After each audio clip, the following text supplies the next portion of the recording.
नीचे की ओर कफ, क्योंकि जल तत्व है तो जल का बहना अधोगामी होता है, वायु तिर्यकगामी होता है और पित्त ऊर्ध्वगामी होता है। आग का लपटा हमेशा ऊपर की ओर उठता है ना। तर्जनी में वायु, मध्यमा में पित्त, है ना। उसी एक मंद गति में आपको ये 3 स्पाइक नजर आएगा। अब यहां एक चीज आपने देखना है जो कैंसर के लिए स्पेसिफिक नाड़ी देखने का तरीका है। इसको ब्रेन कैंसर है तो कस्तूरी भैरव और ब्राह्मी वटी का आपने प्रयोग करना है। लीजिए दोस्तों, विगत 7 दिन में मुझे 50 लोगों ने इस किट को फ्री ऑफ कॉस्ट मेरे से मांगा है। तो ये चीज हम आपको भी दे सकते, आप भी इसको मंगा सकते हो बिल्कुल भी मुफ्त। इसे मंगा करके आपने आपके दुकान हो, आपके ऑफिस हो, कहीं पर भी जहां आप दुकानदारी के लिए बैठते हैं वहां टेबल में इसको रखना है और ये आपको कुछ नहीं बोलेगा। इसमें लिखा है हम शादी के लिए रिश्ते भी दिखाते हैं। इस स्टैंड को देख करके शायद कोई आपको पूछेगा या लड़का है या लड़की है, रिश्ते नहीं हो रहा है, तो आप अगर कराते हैं तो बहुत अच्छा रहेगा, जरा आप रिश्ते दिखाइए। तो आपने उसको इशारा करना, maryquick.com में जाइए, रजिस्ट्रेशन करिए। यहाँ आपका एक यूजर ID नंबर लिखा रहेगा, उसको आपने कहना है इस नंबर को लगा कर रजिस्ट्रेशन करिए तो आपको रिश्ते मिलेंगे। जैसे ही वो उस नंबर को लगा करके रजिस्ट्रेशन करेगा उसके बाद उसको जो मिलेंगे रिश्ते, उस रिश्ते से बात करने के लिए उसको पेमेंट चार्ज पैसे जमा करना होगा। जैसे ही वो पेमेंट पैसे वहां डालेगा उसको रिश्ते से उस लड़का या लड़की से बात करने का अवसर मिलेगा और आपके मोबाइल में तुरंत उसके डाले हुए अमाउंट का कमीशन मिलेगा। वो डिपेंड करता है कि आपके काम किस लेवल में है। किसी को तो 85% तक कमीशन मिलेगा, यानी अगर उसने 2500 रुपये डाला 2000 रुपये आपके खाते में आ गया।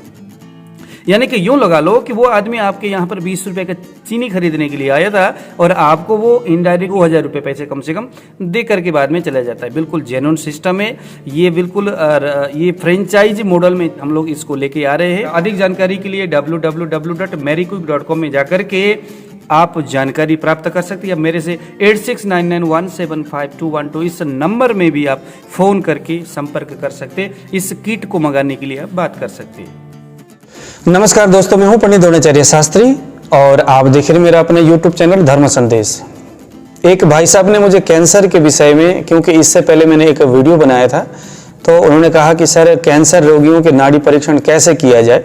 तो आज एक विस्तृत व्याख्यान के तहत नाड़ी परीक्षण कैसे करें कैंसर में, कैंसर क्या है, क्यों होता है, इसका इलाज क्या होनी चाहिए, किस तरह से हम आयुर्वेदिक दृष्टिकोण से कैंसर को देखते हैं और बड़े बड़े जो हमारे जो आचार्य है जिन्होंने कैंसर के ऊपर अच्छा काम किया है उनका मानना, उनका समझना और उनका जानना क्या है, उन्होंने किस तरह से आयुर्वेद में कैंसर के ऊपर काम किया है, उसके विषय में भी आज हम यहाँ पर चर्चा करेंगे। और एक बात और है कि हमारे इस वीडियो को देख करके, नाड़ी परीक्षण के इस वीडियो को देख करके बहुत सारे लोग बात करते हैं कि सर हमने आपसे नाड़ी प्रैक्टिकली सीखना है, थ्योरी तो बहुत हो गया। तो देखो मैं आपको बताऊं कि हम 15 दिन का एक कोर्स का हम लोगों ने व्यवस्था बनाया है और जो नाड़ी है, जो 15 दिन का जो टोटल जो कोर्स है उस कोर्स को आपको हमने सिखाना है, या हमारे जो वैजी है, जो गुरुजी है, वो आपको नाड़ी सिखाएंगे। ऐसे व्यवस्था मुझे लगता है हम लोग अभी ऐसे बनाने जा रहे हैं और आप उनसे नाड़ी का जो एक विस्तृत जो नॉलेज है आप ले लीजिएगा।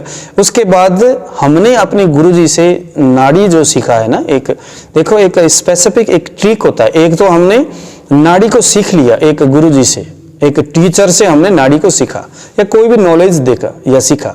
उसके बाद क्या होता है ना कि उतने मात्र से भी वो चीजें हमें पर्याप्त रूप से नहीं मिलता है शायद, क्योंकि कहते हैं ना कि भाई धक्के खाने से ही हमें नॉलेज बनती है, मिलती है। तो हमने जीवन में ऐसे बहुत सारे धक्के खा करके कुछ चीजें हमने कलेक्शन किया है, तो वो कलेक्शन हम आपको 2-3 दिन में ही सिखा देंगे। कुछ स्पेसिफिक ट्रिक है नाड़ी के अलग अलग इन रोगों को पहचानने का, तो वो चीज हम फिर उसके बाद 15 दिन तक उस कोर्स को आप कीजिएगा। फिर 2-3 दिन का वो सेशन हम रखेंगे वेबिनार के माध्यम से और हम आपको वो चीज सिखाएंगे। आपको बहुत आनंद आएगा, बहुत सारी चीजें आप फिर इस प्रोसेस से आप सीख लेंगे। तो मैं इस वीडियो के अंत में कहीं उस विषय में भी आपको मैं बताऊंगा कि किस तरह से आपने हमारे यहाँ से, आपको वहाँ सर्टिफिकेट भी मिलेगा नाड़ी सीखने के बाद। तो ये सारी चीजें भी कैसे होगा, किस तरह से संपर्क किया जाए, उसके विषय में इस वीडियो के अंत में जरूर आपके सामने रखूंगा। श्रीमद् भागवत में कैंसर के विषय में जहां बताया है वहां पर लिखा है कललम त्वयिक रात्रेण। देखो साइंस क्या बोलता है इस विषय में। पुरुष और स्त्री के शरीर से जो एक्स और वाई में से कुछ क्रोमोसोम जो जाता है ना, लेडीज के पेट के अंदर, वो एक सेल है और सेल में एक स्पेसिफिक एक गुण होता है कि वो दूसरे सेल को जनरेट करता है, या वो मल्टीपल होते हुए सेल जो है ना वो डेवलप होते हुए जाता है, मल्टीपल होते हुए वो बढ़ता रहता है, बढ़ता गया बढ़ता गया बढ़ता गया, और बढ़ते बढ़ते माँ के गर्भ के अंदर वो फिर कभी छोटा सा एक है ना इतना छोटा, फिर बड़ा बड़ा, फिर चौथे पांचवें महीने में फिर आंख नाक कान वगैरह बनता है। वो बनता क्या है, जैसे मुझे देखो मेरे नाक देख रहे हैं ना, ये वही जो एक्स और वाई में से जो क्रोमोसोम जो मेरे माँ के गर्भ में जो आया था, जो संचित हुआ था, वो सेल था, और वही सेल माँ के गर्भ के अंदर से ही मल्टीपल सेल को मल्टीपल करके उसको बनाना शुरू किया। और बनते बनते बनते बनते वो जो प्रोसेस तब से आज तक शुरू है, अब जब तक मेरा शरीर है तब तक वो सारे प्रोसेस चलता रहेगा। तो यहाँ कपिल भगवान अपनी माँ को यही बताते हैं कि कललम त्वयिक रात्रेण पंचरात्रेण बुद्बुदम।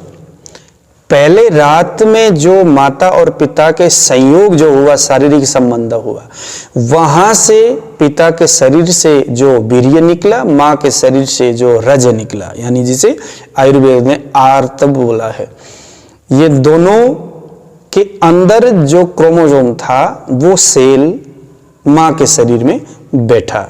उसके बाद वो चूंकि सेल है और सेल में एक स्पेसिफिक गुण है, वो मल्टीपल सेल को करता है, बढ़ाता है।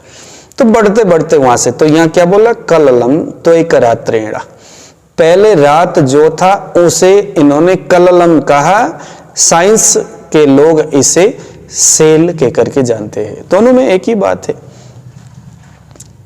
यानी सेल की जो परिभाषा है वो आज का नहीं है। एलोपैथिक वाले बोलते हैं कि भाई ये तो विगत कुछ सालों के बाद इसको जाना या देखा गया, लेकिन ये कल्पना देखो तब से भागवत में कब लिखा गया, भागवत वेद व्यास ने पता नहीं कब लिखा।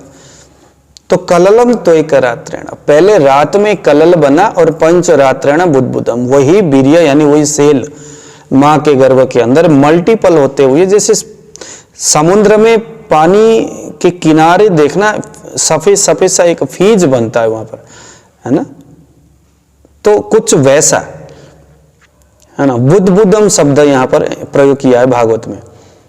तो कुछ है ना, जैसे ऐसे करके फफोले टाइप के निकलता है, कुछ स्थित रहता है, फूलता हुआ सा, कुछ फूट जाता है। तो पांचवें रात तक ऐसा स्थिति, वो सेल मल्टीपल होते हुए बढ़ने के क्रम में कुछ वैसा होता है, बढ़ रहा है अभी, लेकिन बहुत छोटे में।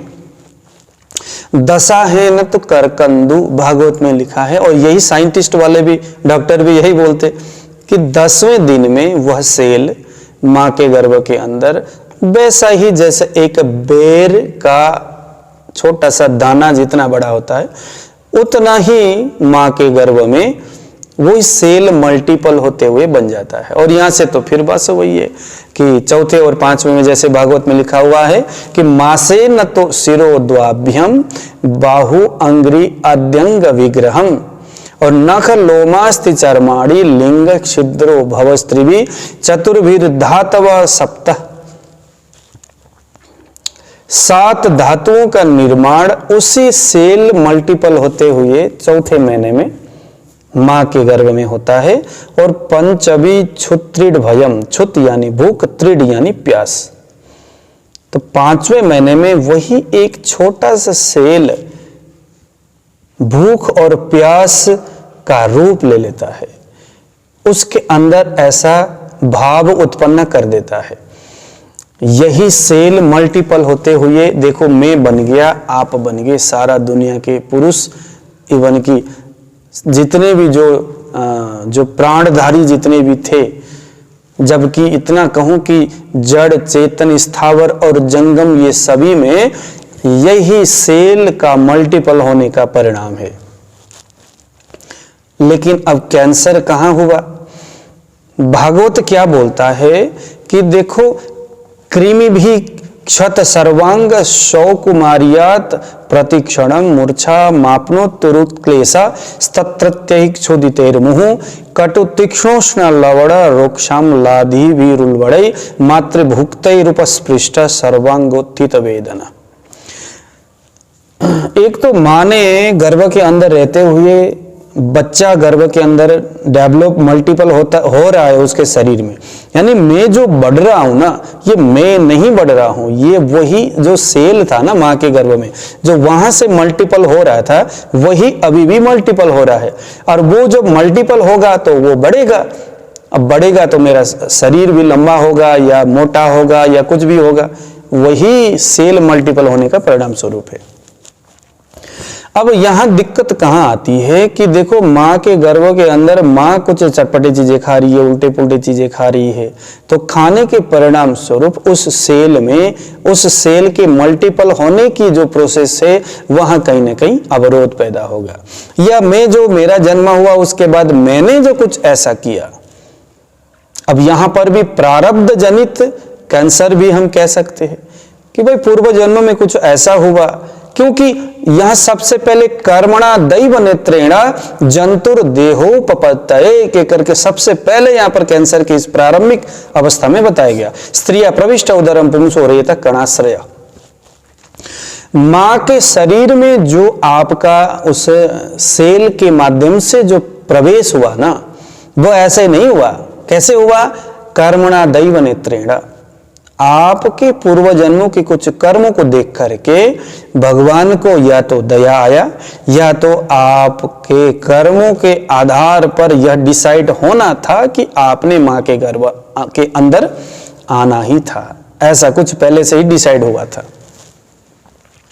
तो भगवान की इच्छा समझो या प्रकृति की इच्छा समझो या कर्मों की खेल समझो, आप मां के गर्भ के अंदर आए। क्योंकि आपका मातृगर्भ में आना, उसके बाद मल्टीपल होते हुए विविध प्रकार के आपके शरीर के अंगों का निर्माण होना, देखो कर्मणा दैव नेत्रेणा, एक तो देवता की कृपा दृष्टि या अकृपा दृष्टि है ना, भगवान की अच्छी नजर या बुरी नजर, या आपके पूर्व जन्मों के कर्मों का परिणाम, या प्रकृति का देन। इन तीनों में से किसी कारणवश आपके शरीर में मल्टीपल होते हुए वह जो एक सेल था जो मल्टीपल हो रहा है, किसी भी कारणवश कुछ ऐसा हो जाता है कि वो मल्टीपल होते होते कुछ ऐसा होता है कि नेगेटिव सेल बनना शुरू हो जाता है या बन जाता है। वो सेल जो है ना, उसको मल्टीपल कर रहा था, वो बना रहा था, बनाते बनाते पता नहीं कुछ ऐसा हो जाता है, पता नहीं। इन तीन कारण स्वरूप भगवान की कुत्सित आपके प्रति निगाह की वजह से या कारण से, या प्रकृति की ऐसे ही अवधारणा से, या आपके पूर्व जन्मों की प्रारब्ध स्वरूप, कुछ भी, ये तीन में से कोई एक कारण बस आपके शरीर में जो वो सेल है, ध्यान से सुनना, नेगेटिव सेल को उत्पादन करता है, जो आपके शरीर के अंदर जितने भी जो न्यूट्रिशन है, जितने भी जो पोषक तत्व है, जो प्रोटीन है, जो पोषक तत्व है, जो ऊर्जा है, उसको डैमेज करने के लिए उतारू हो जाता है। और वो एक नेगेटिव सेल बढ़ते बढ़ते बढ़ते वो भी तो मल्टीपल करेगा ना, तो प्रारब्ध स्वरूप है ना, या दैव वसात, कुछ भी हो सकता है, किसी भी कारण स्वरूप। या हम ये नहीं कह सकते कि आपने कुछ ऐसा खान पीन खाया हो। बहुत सारे लोग कहते हैं सर हमारा तो जीने का तरीका, खान पीन का तरीका ही बहुत अच्छा था, हमने तो आध्यात्मिक हमारा ऐसा था, ये था, हमने ना तो कभी पान गुटखा खाया, सिगरेट पिया, कुछ नहीं किया, लेकिन फिर हमें क्यों हुआ? वो होने के पीछे तीन कारण मैंने बताया। या हो सकता है आपका प्रारब्ध वैसा था, क्योंकि जब जन्म हुआ तो इन तीन कारण स्वरूप यहां भगवान ने बोला है, कर्मणा दैव नेत्रेणा जंतुर देहोपपत्तये। ध्यान से सुनना, मैं मन से नहीं बोल रहा हूं इस बात को, मैं प्रमाण दे रहा हूं आपको विविध ग्रंथों की बात। तो इसी कारण से आपके शरीर में जो नेगेटिव सेल जो उत्पन्न होगा, वो मल्टीपल होते हुए शरीर में बनते रहता है। वो नेगेटिव सेल का कोई काम नहीं है, और उसने तो चूंकि जीवित तो रहना है, सेल है तो वो जीवित रहना है, मल्टीपल भी होगा और उसने जीवन भी आदान करना है। तो जीवन के लिए उसको चाहिए न्यूट्रिशन, उसको चाहिए कुछ पोषक तत्व जो हम लेते हैं, और उसी न्यूट्रिशन को लेकर के वो जीवित रहता है और सारे अपने बच्चे को उत्पादन करते हैं, यानी वो मल्टीपल दूसरे सेल को बनाता है। फिर यहीं से धीरे धीरे संघर्ष होता है सी सेल का उस रेड सेल के साथ। व्हाइट सेल और रेड सेल की बहुत सारा बड़ा कॉन्सेप्ट है, उसको अगर मैं कहूंगा तो यहाँ वीडियो मेरा लंबा हो जाएगा। तो इस प्रोसेस में कुल मिलाकर के जो नेगेटिव सेल है वो शरीर के अंदर बहुत ज्यादा पनपता है, और पनपते हुए आपके शरीर में एक दिन ऐसा आएगा कि कैंसर का एक रूप धारण करेगा, कहीं छोटे छोटे कहीं बड़े बड़े, एक मांस टुकड़ा जैसे, क्योंकि वो जो सेल है वो एक जगह जाकर के रह जाता है, क्योंकि उसका कोई दूसरा काम तो होता नहीं है ना, वहीं पर पड़ा पड़ा बैठा रहता है। फिर वो एक मांस अंकुर जैसा उसका प्रकृति स्वरूप होता है।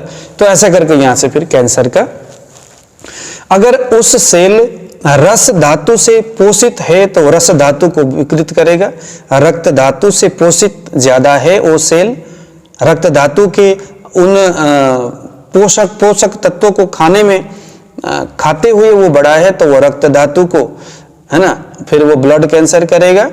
अगर मांस धातु को खाते हुए डेवलप हो रहा है वो सेल, तो वो मांस में विविध प्रकार के कैंसर उत्पन्न होगा, जैसे ब्रेस्ट कैंसर वगैरह।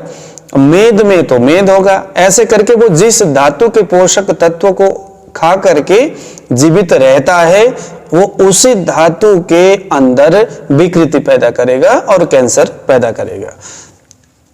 विशेष करके ट्रीटमेंट की अगर हम बात करें तो ट्रीटमेंट में दो बातें हैं। एक तो जो नेगेटिव सेल है उसे बाहर करना है, तो बाहर करने के लिए हमारे आयुर्वेद में बहुत बढ़िया बढ़िया कुछ काढ़ा बताया है। एक महारासनादि क्वथ, एक महामंजिष्ठादि क्वथ, और तीसरा है 10 मूलारिष्ट या 10 मूलादि क्वथ। इन अगर बहुत भयानक स्थिति है तो इन तीनों के क्वाथ को मिक्स करके काढ़ा बना करके सुबह शाम लिया जाए। अगर छोटी स्थिति है, बहुत दूसरे स्टेप में, पहले स्टेज में है, तो 1 या 2 इन काढ़ा का प्रतिदिन सेवन किया जाए, क्योंकि यह शरीर के अंदर जितने भी टॉक्सिन है, गंदगी है, उनको शरीर से बाहर निकालने का काम करता है। तो पहला तो यही है कि इसको किया जाए। लेकिन एक चीज ये भी ध्यान देना कि कैंसर क्षयजन्य व्याधि है, यानी कि नेगेटिव सेल मल्टीपल हो रहा है, उसने पोषण तत्वों का अवशोषण करना शुरू किया तो शरीर में पोषक तत्व नष्ट होगा, तो फलस्वरूप क्षयजन्य व्याधि इसे हम कह सकते हैं। तो हमें कुछ ऐसे यहाँ पर इलाज करना है जो कि शरीर में वृद्धिजन्य स्थिति को उत्पन्न करे, जिसे हम आयुर्वेद में ब्रह्मण द्रव्य बोलते हैं। तो कुछ ऐसे ब्रह्मण द्रव्य जो शरीर में न्यूट्रिशन को उत्पादन करे ज्यादा से ज्यादा, सी सेल को मदद करने वाली कुछ ऐसे न्यूट्रिशन, कुछ ऐसे दवाइयों का कंपोजिशन तैयार करके रोज इसका सेवन करें। नाड़ी परीक्षण कैसे करें उससे पहले कुछ थोड़ी सी चीजें आपको जरूर समझना है। पहली बात, एक दवाई आता है जिसे हम कचनार घृत बोलते हैं। अगर आप खुद इसको बनाएंगे तो कचनार घृत स्किन कैंसर में, लीवर कैंसर में ना देना। इसके अलावा कोई दूसरे कैंसर हो तो आपके पास अगर कोई रोगी आए तो कचनार घृत का जरूर प्रयोग कीजिएगा, क्योंकि कचनार घृत शरीर में ब्रह्मणत्व को पैदा करेगा और जो कचनार है वो नेगेटिव सेल को बाहर निकालेगा और शरीर में खूब ताकत को भी देगा, सी सेल को मजबूत करेगा, शरीर में इम्यून सिस्टम को बढ़ाएगा। सबसे बड़ी बात है, कैंसर होने के बाद पहली बार जब वो डॉक्टर के पास जाता है, एलोपैथिक वालों के पास, तो डॉक्टर आपको पहले ही कीमोथेरेपी या रेडिएशन आदि के माध्यम से ट्रीटमेंट देने का प्रयास करते। तो ऐसे में आपके शरीर में ना कमजोरी अव्वल दर्ज में होगा और शरीर में खुश्की बहुत ज्यादा होगा, है ना, खूब ड्राइनेस शरीर में बढ़ेगा। तो यहाँ पर कचनार घृतम रोगी को बहुत अच्छा काम करता है। तो इसके साथ साथ स्पेसिफिक कैंसर में स्पेसिफिक ट्रीटमेंट भी आपने लेना है। इस वीडियो के लास्ट में हम आपको बताएंगे। सबसे पहले आइए जरा देखते हैं नाड़ी परीक्षण कैंसर रोगियों के शरीर में कैसे किया जाना चाहिए। कैंसर रोगी की कलाई को आपने देखना है, अपनी 3 उंगली, इससे वायु, इससे पित्त, इससे कफ, तीनों को आपने सबसे पहले तो बरोबर ऐसे करके रखना है, यहाँ पर ऐसे करके नाड़ी को देखा जाता है। उसके बाद मैं आपको सहूलियत से यहाँ दिखा रहा हूँ, ये वायु, ये पित्त, ये कफ, इसको आपने देखा। एक चीज ध्यान देना दोस्तों, कैंसर बढ़ते वायु का प्रभाव है। कहीं ना कहीं शायद ऐसा हुआ होगा उसके शरीर में कि कभी वायु बढ़ गया होगा और बढ़ने के वजह से उसने कफ को सुखाया, क्योंकि प्रोटीन का रूप है ना कफ, कैल्शियम का रूप है पित्त, तो उसने प्रोटीन को कहीं ना कहीं डिसबैलेंस किया। अब ये जो सेल है ना, ये भी कहीं ना कहीं हम प्रोटीन का ही एक रूप कह सकते हैं, क्योंकि मल्टीपल हो रहा है और उसके बाद शरीर का निर्माण कर रहा है, तो ये प्रोटीन का ही एक छोटा सा काम है शायद। हालांकि कैंसर के ऊपर मेरा बहुत बड़ा काम नहीं है, मैंने आज तक कभी भी इसमें काम नहीं किया, लेकिन चूंकि हम आयुर्वेद के स्टूडेंट हैं, आयुर्वेद के ऊपर देखते रहते, पढ़ते रहते, सुनते रहते, तो कैंसर में हमारे गुरुजी कैसे कैसे ट्रीटमेंट दे, और विशेष करके जो अलग अलग जो लोग हैं जिन्होंने कैंसर में काम किया वो कैसे करते, इतना तो हमें पता ही है। तो नाड़ी का एक मैं नाड़ी परीक्षण सिखाने वाला या इसका मैं स्टूडेंट हूँ, तो मैं आपको इतना तो मैं बता सकता हूं, क्योंकि मेरे पास सिर्फ रोगी जो है वो एपिलेप्सी के आते हैं। तो लेकिन मैंने जो कहा वो गलत नहीं है, आप इसको ध्यान से सुनिएगा। नाड़ी परीक्षण कैंसर में कैसे होगा मैं आपको हूबहू बताऊंगा, वही चीजें मिलेंगे।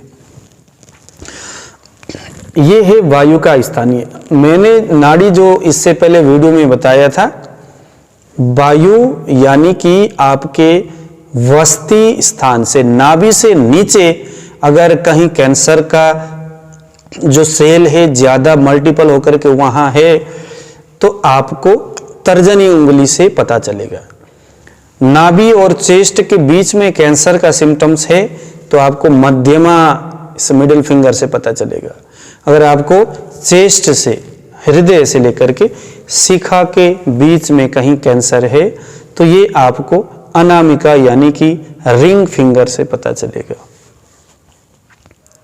अब चाहे कैंसर यहां से या यहां से या यहां से दिखे, इन तीनों में एक वाइब्रेशन आपको समान देखना है। क्या है कि कैंसर, मैंने कहा कि वो वायु के नेगेटिव होने का फलस्वरूप होने वाला रोग है, क्योंकि शरीर में जो है ना वो 80% वायु का प्रभाव है, 40% पित्त का और 20% कफ का। तो जो है सारे तकरीबन वायु की वजह से होता है। कैंसर में क्षयजन्य व्याधि है और ओज का, तेज का और न्यूट्रिशन का यहां माइनस हो रहा है। माइनस यानी कि जहां से हमने कफ को देखा था, जो कफ का जो स्पाइक है आपको हर एक 3 उंगली में दिखेगा।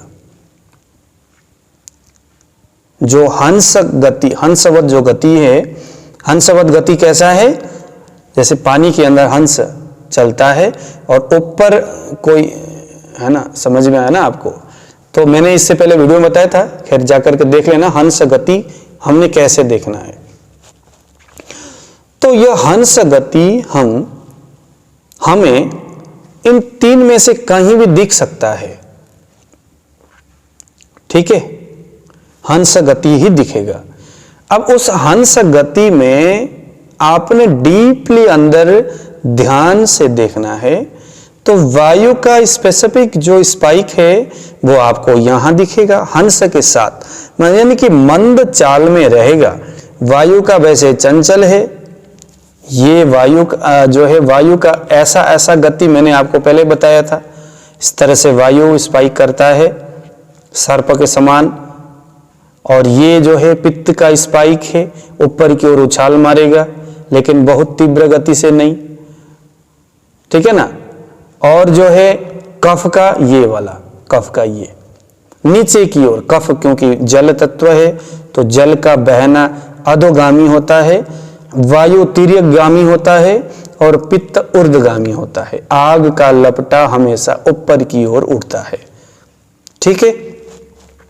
तो यह जो 3 स्पेसिफिक जो स्पाइक है, आपने 3 उंगली में बड़ी गहराई से कैंसर के अगर आप नाड़ी देखना चाहते हो तो आपने अपने आंख को पहले ही बंद करना है।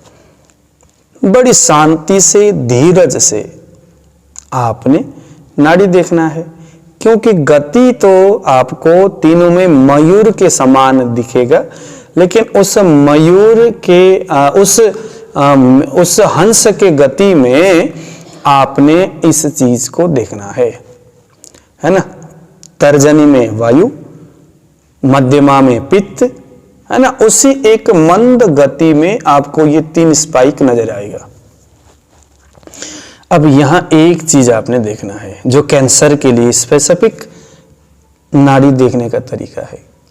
अगर कैंसर होगा तो ये वायु का, ये यहां से जहां से हमने प्राण वायु के बारे में बताया था, प्राण वायु कहां देखते हैं, इससे पहले मैंने आपको बताया, मैं आपको दोबारा रिपीट नहीं करूंगा। ये प्राण वायु से अगर उस व्यक्ति के वस्ती प्रदेश नाभि से नीचे किसी हिस्से में कैंसर होगा तो आपको वायु के इस प्राण वायु के इस पॉइंट से स्पाइक इधर जाएगा, ऐसे करके ना, वात पुशिंग पित्त या वात पुशिंग कफ, ठीक है। यानी कि आपने उंगली को रखने के बाद ऐसा होगा जो इससे पहले कभी नहीं होगा। क्या होगा? आपको लगेगा कि यार वायु तो ऐसा है, पित्त तो ऐसा है, कफ ऐसा है, लेकिन यहां ऐसा होगा, ये इधर की ओर क्यों जा रहा है, ये ऐसा होगा। पहले क्या हो रहा था? ऐसा, ऐसा और ऐसा था। लेकिन अभी ना कैंसर में क्या होगा कि इस उंगली में प्राण वायु जहां से हम देखते हैं, यहां से देखते हैं ना, तो यहां से ना जो नाड़ी है, ध्यान से जब आप देखते हो तो स्पाइक ऐसे करेगा। पहले ऐसे था ना, इसकी जो नेचुरल जो गति है, या तो पित्त में उछल रहा था, कफ में नीचे की ओर जा रहा था, और वायु में क्रिक क्रिक क्रिक क्रिक ऐसे सर्प के समान ऐसे करके कर रहा था, हिलोड़े मार रहा था। लेकिन ये क्या, कैंसर में क्या हो रहा था? यहां से इधर की ओर मार रहा है, ध्रुट ध्रुट ऐसे करके मारता है, यहां से इधर की ओर मारता है, तिर्यक गति से मारता है। तो समझ लो कि कहीं ना कहीं कैंसर का ही रूप है। अगर यहां वायु का स्थान, सेंटर पित्त का और ये कफ का, मैंने आपको बताया ही था, यहां से कभी तो ऐसे करके यहां पहुंचे, कभी यहां से सेंटर में पहुंचे, सेंटर में पहुंचने के बाद है ना ये वाला, कभी आधा जाए, कभी पूरा जा करके आधा जाए, या कभी पूरा जाए ऐसा करके। तो समझ लो कि इस उंगली के नीचे ऐसा हो रहा है, इसका मतलब है कि इसके नाभि प्रदेश से नीचे कहीं कैंसर का जो सेल है वो पनप रहा है, ठीक है। इस उंगली में अगर ऐसा हो तो नाभि और चेस्ट के बीच में कहीं कैंसर का सेल पनप रहा है।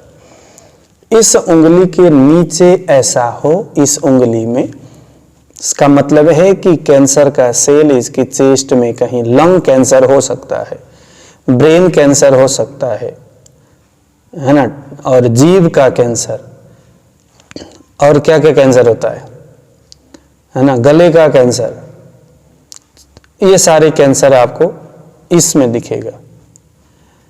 पेनक्रियाज का कैंसर, क्या क्या होता है, हृदय का कैंसर, डायफ्राम का कैंसर, स्टमक का कैंसर, लिवर का कैंसर, पेनक्रियाज, इंटेस्टाइन का कैंसर, कोलोन का कैंसर, यहां से, ठीक है। और रेक्टम का क्या कहते हैं, कोलोन हो गया, इंटेस्टाइन हो गया, ये सारे कैंसर यहां से। और है ना, और नीचे देखो mail genital, prostate, female genital, ये सारी चीजें आपको यहां से। तो ऐसा करके आपने कैंसर के स्पेसिफिक यह जो वाइब्रेशन है इसको आपने देखना है। दूसरे लोग कैंसर को किस तरह से डायग्नोस करते हैं मुझे तो नहीं मालूम। बहुत पहले जब हमारे गुरुजी के पास लोग आते थे तो कैंसर के जो रोगी थे, तब तो मुझे नाड़ी परीक्षण के बारे में इतना ज्यादा नॉलेज भी नहीं था। तब वो मुझे बता, देख बेटा कैंसर के नाड़ी ऐसा दिखता है। तब मुझे, हालांकि इतना नॉलेज मैं शायद नोट नहीं कर पाया, लेकिन मुझे गुरुजी ने बताया कि कैंसर में ऐसा दौड़ता है। ठीक है जी, तो आप एक बार देख के प्रयास करो, लेकिन एक चीज ध्यान देना कि हर एक यह तिर्यक गति कैंसर हो ये कोई जरूरी नहीं है। तो बेहतर तो यही है कि जहां तक ट्रीटमेंट का सवाल है, कैंसर में जो डायग्नोस किया जाए, विविध तरह से डायग्नोस किया जाए वो बेहतर है। जहां तक इलाज का सवाल है, अगर कैंसर का जो स्वरूप है वो फर्स्ट स्टेज में है तो हम रोगी को कह सकते हैं कि आप आयुर्वेदिक ट्रीटमेंट से इसको कर लो, आप ठीक हो जाओगे। सेकेंड के उधर ज्यादा रिस्क लेना नहीं चाहिए। जो लोग कैंसर के ऊपर लंबे समय से ट्रीटमेंट ले रहे हैं या लोगों को देते हैं, उनके पास अगर कोई ऐसी है क्योंकि आयुर्वेद बहुत बड़ी कहानी है। और मैंने एक चीज ये भी देखा है आयुर्वेद में कि चाहे आप जितना मर्जी प्राण वायु देखो या व्यान वायु देखो, काम लास्ट में सिर्फ एक फार्मूला ने ही करना है, सिर्फ एक फार्मूला ही लास्ट में काम करना है। अब फार्मूला जो है वो बड़े बड़े जो वैद्य है ना, पुराने जो वैद्य, उनके जेब में रहता है फार्मूला। इसलिए एमडी करने के बावजूद भी वह डॉक्टर, ऐसे हमारे जो गुरुजी थे ऐसे लोगों के पास लोग जाते थे, क्योंकि उन्हें भी मालूम है यह जो सिद्धांत है सिर्फ पढ़ने के लिए और समझने के लिए है, बाकी ट्रीटमेंट तो कोई एक जड़ ही करेगा। एक जो ट्रीटमेंट है वो कोई एक फार्मूला ही करता है, बहुत कुछ नहीं जरूरत, ऐसा मुझे लगता है। ऐसे हमारे गुरुजी भी कहते थे, पढ़ने के लिए, सुनने और समझने के लिए आयुर्वेद में बहुत कुछ है, लेकिन करने के लिए, रोगी के लिए बहुत कुछ नहीं है। बस कुछ फार्मूला चाहिए, कुछ जड़ी बूटियों के कंपोजिशन चाहिए, तो उतना पर्याप्त हो जाता है। तो कैंसर में कुछ ट्रीटमेंट है जिन्हें दिया जाता है, जैसे मैंने आपको कहा कचनार गुग्गल। तो कुछ मैं आपको अभी मैंने आपको एक तो बताया कि महारासनादि क्वाथ, महामंजिष्ठादि क्वाथ और 10 मूल क्वाथ, और इसमें आप मिक्स कर लो देवदार क्वाथ। क्या क्या फिर बता दूं, महारासनादि क्वाथ नोट करके रखिए, काम आएगा। महामंजिष्ठादि क्वाथ, 10 मूल क्वाथ और देवदार क्वाथ, इन 4 को मिक्स करके रखिए। कैंसर के रोगी आए उन्हें आप सुबह और शाम इसके काढ़ा बना करके पिला लीजिए, तो शरीर के अंदर जितने भी जो नेगेटिव सेल है ना, उन्हें यह धीरे धीरे शरीर से बाहर निकालेगा।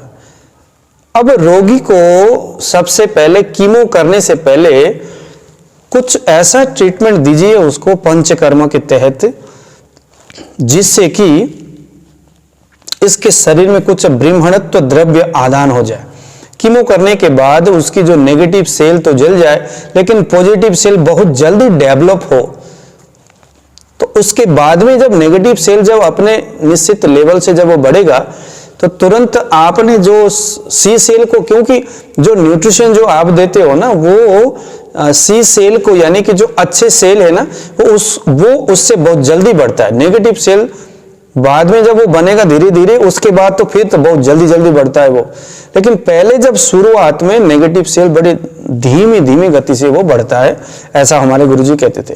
तो अगर आप चाहे कीमो करो, चाहे आप रेडिएशन लो, इसके बाद और इससे पहले पंचकर्म की कुछ प्रोसेस है।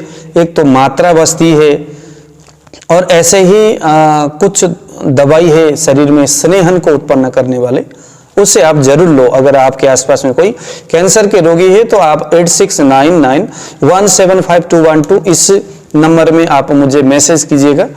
मैं आपको बताऊंगा कि उसके शरीर में, मैंने आपको बताया कफ पित्त वायु के भेद, और अगर उसके रस धातु में दिक्कत है तो रस धातु को पचन करने वाली जो दवाई है, रक्त धातु में अगर वो नेगेटिव जो सेल है वो है तो रक्त धातु को पचन कर यानी पाचन करने वाली जो द्रव्य है उसको आपने देना है।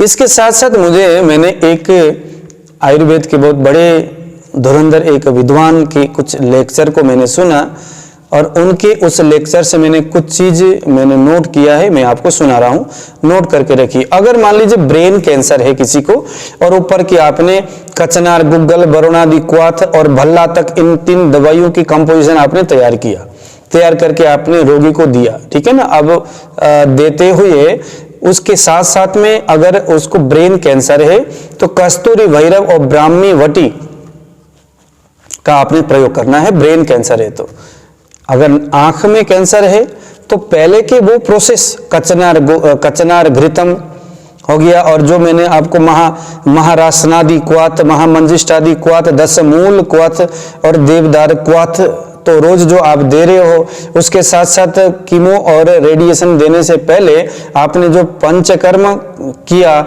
उसके बाद अगर उसके नाक का कैंसर है तो स्पेसिफिक आपने नासा, सोहर, वटी और अणु तेल का प्रयोग करना है। अगर कान का है तो सारीवादी वटी और कर्णपूरण का प्रयोग करना है। अगर ओठ में कैंसर है तो आपने अदरक के सुरस के साथ नित्यानंद रस का प्रयोग करना है। अगर आपका टंसिल है तो हल्दी, गर्म घी, बूरा और मरीच की, काली मिर्च के दाने का आपने प्रयोग करना है। अगर आपके कंठ में यह प्रॉब्लम है तो श्वास काश चिंतामणि, त्रिभुवन कीर्ति है ना, इन दोनों दवाइयों का यहाँ स्पेसिफिक तरीका से प्रयोग करना है। अगर आपके लंग्स में कैंसर है तो पिपली रसायन और हीरक भस्म का प्रयोग करना है। अगर आपके डायफ्राम में प्रॉब्लम है तो जो एलुआ होता है उसका प्रयोग करना है। अगर आपके स्टमक में कैंसर है तो पहले के सारे प्रोसेस करने के बाद स्पेसिफिक यह आपने एक कृष्णवंग भस्म, आंवल की शतावरी का जो काढ़ा है उसके साथ आपने प्रयोग करना है। अगर आपका लीवर कैंसर है, लीवर में कैंसर है तो भूमि आंवला है ना, बीज पूरक और आरोग्य वर्धनी, इन 3 दवाइयों को उनके रोगी के शारीरिक स्थिति को देख करके मात्रा तैयार करके आपने देना है। अगर उसके पेनक्रियाज में कैंसर है तो बसंत कुसुमा का रस और नौसादर, इन दोनों के रोगी के हिसाब से कंपोजिशन तैयार करके देना है। अगर इंटेस्टाइन में प्रॉब्लम है तो तक्र सिद्ध औषधि और परपटी का प्रयोग करना है। अगर कोलून में कैंसर है तो भास्कर, लवण भास्कर हो गया, और उसके बाद हिंगवाष्टक और घी, इन दोनों को मिक्स करके रोगी के ऊपर प्रयोग करना है। और दूसरा, रेक्टम में अगर प्रॉब्लम है तो त्रिफला और भल्ला तक, इन दोनों को मिक्स करके आपने रोगी के हिसाब से भल्ला तक कितना प्रयोग करना चाहिए अपने बुद्धि लगा करके वहां पर प्रयोग करना है। और मेल जेनाइटल में अगर प्रॉब्लम है तो उन्होंने बताया मकर ध्वज और त्रिफला क्वाथ के संयोग से आपने ट्रीटमेंट चलाना है। प्रोस्टेट में अगर कैंसर है तो महायावनल क्वाथ का प्रयोग करना है। फीमेल जेनाइटल में प्रॉब्लम है, यानी जिसे हम योनि कैंसर बोलते हैं, तो पद्मक तेल और फलघृत का प्रयोग करना है। सर्वाइकल में कैंसर है, फलघृत, पद्मकादि तेल और करंजादि घृत का प्रयोग करना है। यूट्रस में अगर कैंसर है तो शतावर घृत और फलघृत का प्रयोग करना है। ओवरी में अगर कैंसर है तो उन्होंने बताया कि इसका कोई इलाज संभव नहीं हो सका है। अगर बोन में कैंसर है तो आपने अभया गुग्गल, लाक्षादि गुग्गल, बोल बद्दरस, अखरोट दूध में उबाल करके पीना है। कीकर फली का पाउडर भी बनाने के लिए उन्होंने बताया है। तो इस तरह से आपने बोन कैंसर में पहले के सभी इलाज करने के बाद स्पेसिफिक यह इलाज बोन कैंसर के लिए आपने देना है। अगर ब्लड कैंसर है तो अनंतमूल का क्वाथ, सारीवादी आसव और स्वर्ण बसंत मालती का आपने यहाँ पर प्रयोग करना है। अगर लिम्फोमा कैंसर है तो आपने स्वर्ण बसंत मालती और शुद्ध गुग्गल का प्रयोग करना है। अगर आपका किडनी में कैंसर है तो बोक्सुरादि गुग्गल और त्रिविक्रम रस का प्रयोग करना है। अगर ब्लाडर में प्रॉब्लम है तो बासास्वरस और बकरी का दूध का प्रयोग करना है। तो इस तरह से जो स्पेसिफिक रोग में स्पेसिफिक ट्रीटमेंट उन्होंने जो बताया वही चीज मुझे लगा कि चलो मैं आपको भी बता दूं। तो ये तो रहा जो जिन्होंने कैंसर के ऊपर काम किया है, ठीक है। तो इस तरह से कैंसर में अगर आप काम करते हो तो निश्चित आपको कैंसर में काफी हद तक सुधार आपको दिखेगा। और कैंसर की जब हम जिक्र करते हैं तो घी और काजू दोनों को मिक्स करके दूध देने के लिए बात कहा गया है। अगर आप भल्लातक का प्रयोग, क्योंकि भल्लातक जो है ना कैंसर के जो सेल है, जो नेगेटिव सेल है उसको खत्म करने के लिए भल्लातक बहुत अच्छा प्रयोग आप जानते ही हो। तो भल्लातक के प्रयोग तो तकरीबन कैंसर रोग के इलाज करने वाले करते ही है, क्योंकि शायद आयुर्वेद के हिसाब से भल्लातक के प्रयोग ना करो तो कैंसर रोगी के ऊपर कोई काम ही नहीं होता, ऐसे मान्यता है। तो भल्लातक के प्रयोग करते हुए चौलाई का एक साग होता है ना, उसके काढ़ा को देने से, क्योंकि किसी किसी को भल्लातक का साइड इफेक्ट भी होता है, उससे एलर्जी वगैरह होने की संभावना होती है।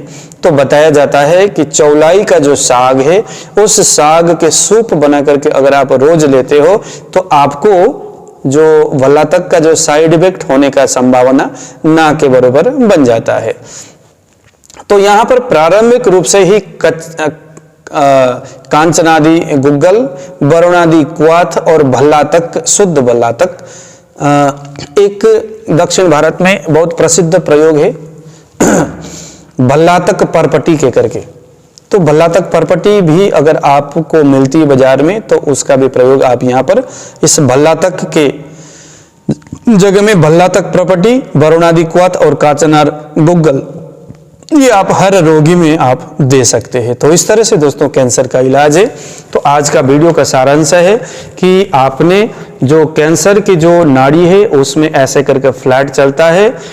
वैसे प्रकृति क्या है कि वायु में ऐसे करके सर्पगति, नाड़ी इस तरह से दिखेगा, पित्त में ऐसे करके ऊपर की ओर उठता हुआ दिखेगा और कफ में नीचे की ओर गति होता हुआ दिखेगा। लेकिन कैंसर अगर है तो उसे उसकी जो स्पेसिफिक जो गति है वो बड़ा धीमी होगा और वो जो है यहाँ से वात पुशिंग पित्त या वास पुशिंग कफ, वात वाले इस पर है ना, जैसे ये एक उंगली है, ये वायु का, पित्त का, ये कफ का, मैंने पहले बताया था। तो यहां से उठ करके ना ऐसे करके गति करता है। तो ये आपने आज के वीडियो में समझा। यदि आप नाड़ी सीखना चाहते हैं तो आप मुझे तुरंत संपर्क कीजिएगा।